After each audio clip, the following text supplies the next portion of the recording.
శ్రీమాత్రే నమః. మిత్రులందరికీ శుభోదయం. ఈరోజు శ్రీ విశ్వావసనామ సంవత్సర పుష్య శుద్ధ త్రయోదశి గురువారం.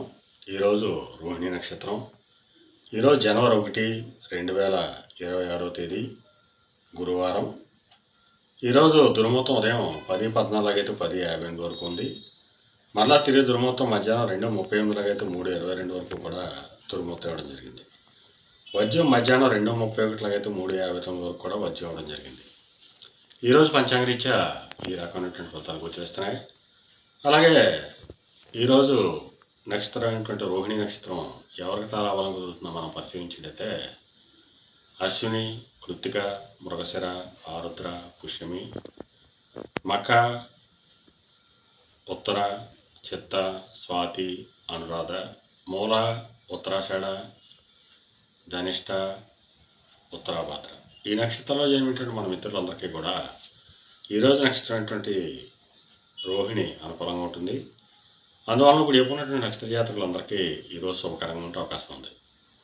అలాగే ఈరోజు రాశి ఫలాలను మనం పరిశీలించినట్లయితే మేషరాశిలో జన్మించిన వాళ్ళకి ధనాదాయం వృద్ధి చెందుతుంది. వృషభ రాశిలో జన్మించిన వాళ్ళకి ఆరోగ్యం చేకూరుతుంది. మిథున రాశిలో జన్మించిన వాళ్ళకి అనారోగ్య సూచన, ధనవ్యయం కలుగుతుంది. కర్కాటక రాశిలో జన్మించిన వాళ్ళకి చేసేటువంటి వ్యాపారాలు లాభసాటిగా సాగుతాయి. సింహరాశిలో జన్మించిన వాళ్ళకి ఉద్యోగ అవకాశాలు పెరుగుతాయి. కన్యారాశిలో జన్మించిన వాళ్ళకి పితృరాజధానికి సంబంధించిన శుభవార్తలు వింటారు. తులారాశిలో జన్మించిన వాళ్ళకి అనారోగ్య సూచన, ధనవ్యయం కలుగుతుంది. వృశ్చిక రాశిలో జన్మించిన వాళ్ళకి కళత్రపూర్వక ధనలాభం కలుగుతుంది. ధనురాశిలో జన్మించిన వాళ్ళకి శత్రుభయం కలుగుతుంది. మకర రాశిలో జన్మించిన వాళ్ళకి సంతానానికి సంబంధించి శుభవార్తలు ఉంటారు. కుంభరాశిలో జన్మించిన వాళ్ళకి ఆకస్మిక ప్రయాణాలు చేయాల్సిన అవసరం ఉంటుంది. మేన రాశిలో జన్మించిన వాళ్ళకి పరాక్రమంతో ఉంటే ఆదాయాలు ఏర్పడతాయి. ఈరోజు ద్వాదశ రాశి యొక్క ఫలితాలు ఈ రకంగా తెలియడం జరిగింది. అలాగే ఈరోజు ఫైనాన్స్ రంగంలో ఉన్న వాళ్ళకి కానీ, బ్యాంకింగ్ రంగంలో ఉన్న వాళ్ళకి కానీ, మధురైనటువంటి వస్తువులు ప్రయోగాలు చేసిన వాళ్ళకి కానీ ఈరోజు మిక్కిలి శుభదాయకంగా లాభదాయకంగా ఉండే అవకాశం ఉంది. అలాగే రాజకీయ నాయకులు కానీ, సమాజంలో ఉన్నత వర్గాల్లో ఉన్న వాళ్ళకి కానీ, ఉన్నత కుటుంబాల్లో ఉన్న వాళ్ళకి కానీ ఈరోజు శుభకరంగా ఉండే అవకాశం ఉంది. అలాగే ఈరోజు గురువారం.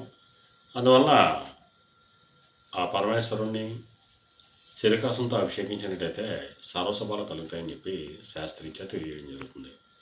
అలాగే మళ్ళా రేపు శుభోదయం కార్యక్రమంలో మరిన్ని విషయాలు తెలుసుకుందాం. అంతవరకు మన మిత్రులందరికీ మరొకసారి శుభోదయం. ఇట్లు మీ పెద్దబాబు సిద్ధాంతి, గొల్లల మామిడి.